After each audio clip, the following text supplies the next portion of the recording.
ಕನ್ನಡದ ಹಿರಿಯ ನಟಿಯರಲ್ಲಿ ಬಿ ಸರೋಜಾದೇವಿ ಅವರು ಕೂಡ ಒಬ್ಬರು. ಒಂದು ಕಾಲದಲ್ಲಿ ಕನ್ನಡ ಬೆಳ್ಳಿತೆರೆಯನ್ನ ಬೆಳಗಿದ ಅಭಿನೇತ್ರಿ. ಕಿತ್ತೂರು ಚೆನ್ನಮ್ಮ ಸಿನಿಮಾದಲ್ಲಿ ಬಿ ಸರೋಜಾದೇವಿ ಹುಂಕರಿಸಿದ ರೀತಿ ಕನ್ನಡ ಚಿತ್ರರಂಗ ಮರೆಯಲು ಸಾಧ್ಯವೇ ಇಲ್ಲ. 7 ದಶಕಗಳಲ್ಲಿ 200ಕ್ಕೂ ಹೆಚ್ಚು ಚಿತ್ರಗಳಲ್ಲಿ ಅಭಿನಯಿಸಿದ್ದಾರೆ. ಅಭಿನಯ ಸರಸ್ವತಿ ಅಂತಲೇ ಜನಜನಿತ. ಕನ್ನಡದಲ್ಲಿ ಡಾಕ್ಟರ್ ರಾಜ್ಕುಮಾರ್, ಉದಯ್ ಕುಮಾರ್, ಕಲ್ಯಾಣ್ ಕುಮಾರ್, ತಮಿಳಿನಲ್ಲಿ ಜಮಿನಿ ಗಣೇಶನ್, ಎಂಜಿ ರಾಮಚಂದ್ರನ್, ತೆಲುಗಿನಲ್ಲಿ ಎನ್.ಟಿ. ರಾಮರಾವ್, ನಾಗೇಶ್ವರ ರಾವ್, ಹಿಂದಿಯಲ್ಲಿ ದಿಲೀಪ್ ಕುಮಾರ್, ಶಮಿ ಕಪೂರ್, ರಾಜೇಂದ್ರ ಕುಮಾರ್ ಜೊತೆಗೆ ನಟಿಸಿ ಕನ್ನಡದ ಮೊದಲ ನಟಿ ಅನ್ನುವಂತಹ ಹೆಸರನ್ನು ಕೂಡ ಅವರು ಮಾಡಿದ್ದಾರೆ.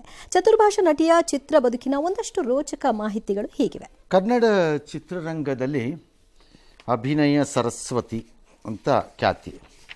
ಅಲ್ಲ, ಚಿತ್ರರಂಗದಲ್ಲಿ ಬೇಸಿಕಲಿ ಎಲ್ಲ ಹೀರೋಗಳಿಗೆ ಏನಾದ್ರು ಒಂದು ಅಟ್ಯಾಚ್ಮೆಂಟ್ ಮಾಡ್ಕೋತಾರೋ ಮಾಡಿಸ್ತಾರೋ ಏನೋ ಒಂದು ಆಗತ್ತೆ. ಕಣ್ಣುಗಳ ಮೂಲಕನೇ ಪ್ರತಿಯೊಂದನ್ನು express but she was a actor worth of that name. ತಮಿಳಿನಲ್ಲಿ ಕನ್ನಡದ ಗೀಳಿ ಅಂತ ಕರೀತಿದ್ರು ಅಂತ ನನ್ನ ಸಹೋದ್ಯೋಗಿಗಳಿಂದ ಕಂಪೈಲ್ ಮಾಡಿದ್ದಾರೆ. ಚಿತ್ರರಂಗದ ಮೊದಲ ಸೂಪರ್ ಸ್ಟಾರ್ ಅಂತ ಅಂದರೆ ಹೀರೋಯಿನ್ಗಳಲ್ಲಿ. ಹೌದು. ಹಾಂ, ಹೀರೋಯಿನ್ಸ್. ಹಾಂ, ಯಾಕಂದರೆ she was able to demand ಬರೀ ದುಡ್ಡಲ್ಲ.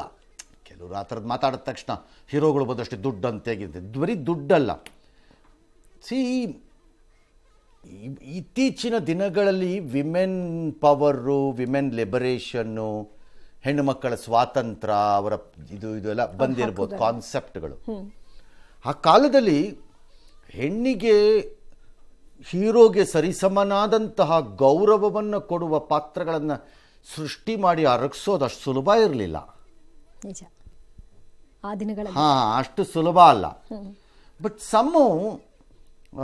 ಸರೋಜಾದೇವಿಯವರಿಗೆ ಆ ಅದೃಷ್ಟ ದಯಪಾಲಿಸಿತ್ತು. ಬಹಳ ಚಿತ್ರಗಳಲ್ಲಿ ಹೀರೋ ಇದ್ದಷ್ಟೇ ಪವರ್ಫುಲ್ ರೋಲ್ ಆಕೆಗಿರ್ತಿತ್ತು. ಕೆಲವೊಮ್ಮೆ ಹೆಚ್ಚೇ ಇರ್ತಿತ್ತು, ಕೆಲವೊಮ್ಮೆ ಆಕೆಯ ಮೇಲೆ ರನ್ ಆಗಬೇಕಾಗಿತ್ತದು.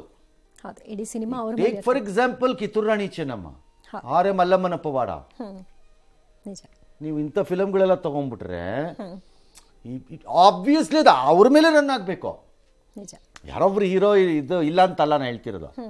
ಹಾಗಾಗಿ she was a true super star. Apart from money ಅದೆಲ್ಲ ಬೇರೆ ವಿಚಾರ. ಅವ್ರಿಗೇನೋ ಈಕ್ವಲ್ ಆಗಿ ದುಡ್ಡು ಕೊಡ್ತಿದ್ರಂತೆ, ನಮಗೆ ಗೊತ್ತಿಲ್ಲ, ಅದು ಪ್ರಶ್ನೆ ಬೇರೆ. ಅದು ಯಾವ ಈಕ್ವಲ್ ಆಗಿ ಏನು ಕೊಟ್ಟರು ಆ ಕಾಲದಲ್ಲಿ ಎಷ್ಟಂತೆ. ಹೀರೋಗೆ 5,000ನೋ 6,000ನೋ 4,000ನೋ 3,000ನೋ ಅಷ್ಟೇ ಇರ್ತಾ ಇದೆ. ಹಾಂ, ಇನ್ನೆಷ್ಟು ಕೊಡ್ಬೋದು ಏನ್ಯಾ ಒತ್ತಿಗೆ ದೊಡ್ಡ ದುಡ್ಡು. ಈಗ ಮೊನ್ನೆ ಯಾರೋ ಮಾತಾಡ್ತಾ ಇದ್ದಾಗ ಚೀಫ್ ಮಿನಿಸ್ಟ್ರು ಎಲ್ಲ ಹೇಳಿದ್ದನ್ನು ನೋಡ್ತಾ ಇದ್ದೆ ನಾನು. ನನ್ಗೆ ಯಾಕೆ ಅನ್ನಭಾಗ್ಯ ಎಲ್ಲ ತಂದೆ, ಇದು ಮಾಡಿದೆ ಅದು ಮಾಡಿದೆ ಅಂತಂದಾಗ, ನನ್ನ ಕಾಲೇಜುಗಳಿದ್ದಾಗ ನಮ್ಮ ಅಪ್ಪ ನನಗೆ 100 ರೂಪಾಯಿ ಕೊಡ್ತಾ ಇದ್ರು ಅಷ್ಟೇ ಅಂತ.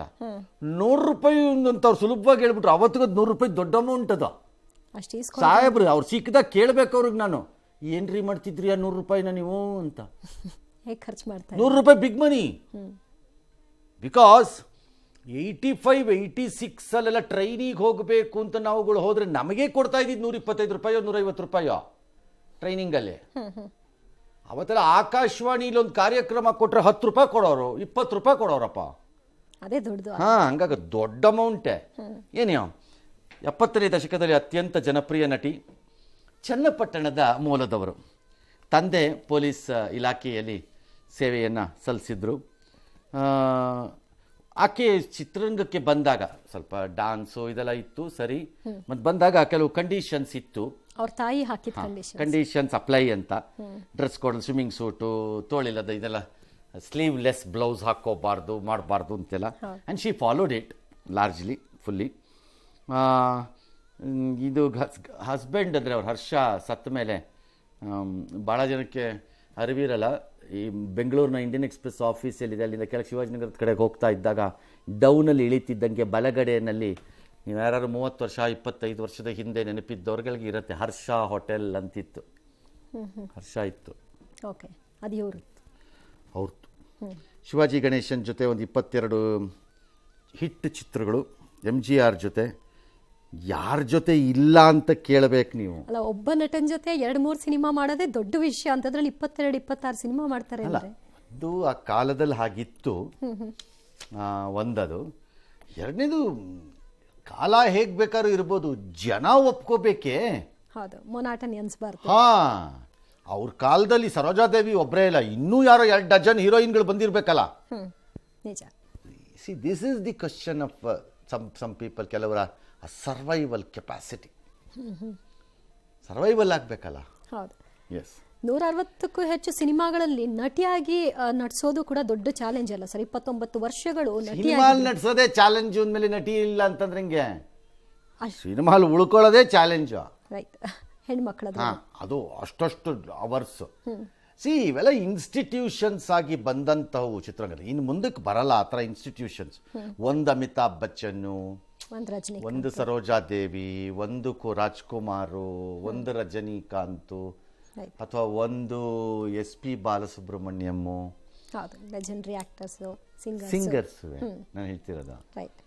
ಈ ಥರದ ಒಂದು ಪುಟ್ಟಣ್ಣ ಅನ್ನೋ ಥರ ಅಂದರೆ ದೀರ್ಘಕಾಲದಲ್ಲಿ ಕಷ್ಟ. ಇನ್ನು ಮುಂದಕ್ಕೆ ಎಲ್ಲ ಫಾಸ್ಟ್ ಫುಡ್ ಯುಗ.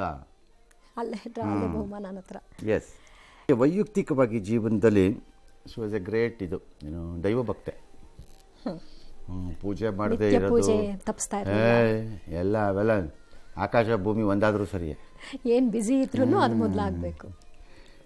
ಅಭಿನಯಕ್ಕೆ ಸಾಟಿಯಾದಂತಹ ಸರೋಜಾದೇವಿ ಒಂದು ಫಿಲಮ್ ರಿಪೀಟೆಡ್ಲಿ ಜ್ಞಾಪಿಸ್ಕೊಳ್ಳೋದು ಎಲ್ಲರೂ ತುಂಬ ಜನ. ಕಿತ್ತೂರು ರಾಣಿ ಚೆನ್ನಮ್ಮ 61ರಲ್ಲಿ ಪಂತಲು ನಿರ್ದೇಶನದಲ್ಲಿ ಬಂದಂಥ ಈ ಫಿಲಮು ಬ್ರಿಟಿಷ್ನ ಈಸ್ಟ್ ಇಂಡಿಯಾ ಕಂಪನಿ ಕಿತ್ತೂರಿಗೆ ಅಂದರೆ ರಾಣಿ ಆಗಿರುವಂಥ ಚೆನ್ನಮ್ಮ ಹತ್ರ ಬಂದು ಕಪ್ಪವನ್ನು ನೀನು ಕೊಡಬೇಕು ನಮ್ಮ ಸಾಮ್ರಾಜ್ಯಕ್ಕೆ ಅಂತಂದಾಗ ಆಕೆ ಆ ಭಾಗ ಪಾತ್ರದಲ್ಲಿದ್ದ ಬಂದಂಥ ಭಾಗ ಒಟ್ಟಾರೆಯಾಗಿ ಚಿತ್ರ. ಇದು ಇಟ್ ಬಿಕೇಮ್ ಎ ಸಿನಾನಿಮ್ ಒಂಥರ. ಇದು ಭಾಳ ಕಡೆ ಬಹಳ ಚಿತ್ರಗಳಲ್ಲಿ ಚಿತ್ರೋದ್ಯಮದಲ್ಲಿ ಕೆಲವರುಗಳಿಗಾಗತ್ತೆ. ರಿಕ್ಷಾ ಕಾರನ್ ಬಂದಾಗ MGRಗೂ, ರಜನಿದು ಅದೊಂದು ಮೂವಿ ಇದೆ ಹೇಳ್ತೀನಿ, ಅದೊಂದು ರಾಜ್ಕುಮಾರ್ದು ಬಂಗಾರದ ಮನುಷ್ಯ ಬಂದಾಗಲೂ ಅದನ್ನು ಆಕ್ಸೆಪ್ಟ್ ಮಾಡಿದ್ರಿ. ಈ ಥರದ್ದಿದೆ. ಇಡೀ ಚಿತ್ರದುರ್ಗದ ಕೋಟೆಯನ್ನೇ ಒಂದು ಹೊಸ ದೃಷ್ಟಿಕೋನದಿಂದ ನೋಡಬಹುದು ಅಂತ ಅನ್ನಿಸಂಥದ್ದು ನಾಗರಾಹು ವಿಷ್ಣುವರ್ಧನ್ದು ಬಂದಾಗಲೂ, ಒನಕೆ ಓಬವ್ವನಾಗಿ ಅದೇ ಚಿತ್ರದಲ್ಲಿ ಬಂದಂಥ ಶಾರದೆ, ಜಯಂತಿ, ಈ ಥರ ಕೆಲವು ಚಿತ್ರಗಳಲ್ಲಿ ಸಣ್ಣ ಪಾತ್ರ ಇರ್ಬೋದು, ಬಟ್ ದೀರ್ಘಕಾಲ ಅಮೇಝಿಂಗ್ ಆಗಿ they become synonym with it. Onake Obavva ಅಂದ ತಕ್ಷಣ ಜಯಂತಿ ಅನ್ಬಿಡೋದು, ಕೋಟೆ ಅಂದ ತಕ್ಷಣ ವಿಷ್ಣುವರ್ಧನ್ ಅನ್ಬೋದು, ಬಂಗಾರದ ಮನುಷ್ಯ ಅಂದ್ರೆ ರಾಜ್ಕುಮಾರ್ ಅಂತ. ಹಾಗೆ ಬಹುಶಃ ಕಿತ್ತೂರು ರಾಣಿ ಚೆನ್ನಮ್ಮನ್ನ ಬಹುಶಃ ರೆಪ್ರೆಸೆಂಟೇಟಿವ್ ಆಗಿ ಪರಕಾಯ ಪ್ರವೇಶವನ್ನು ಮಾಡಿದ್ದಿದ್ದು ಸರೋಜಾದೇವಿ.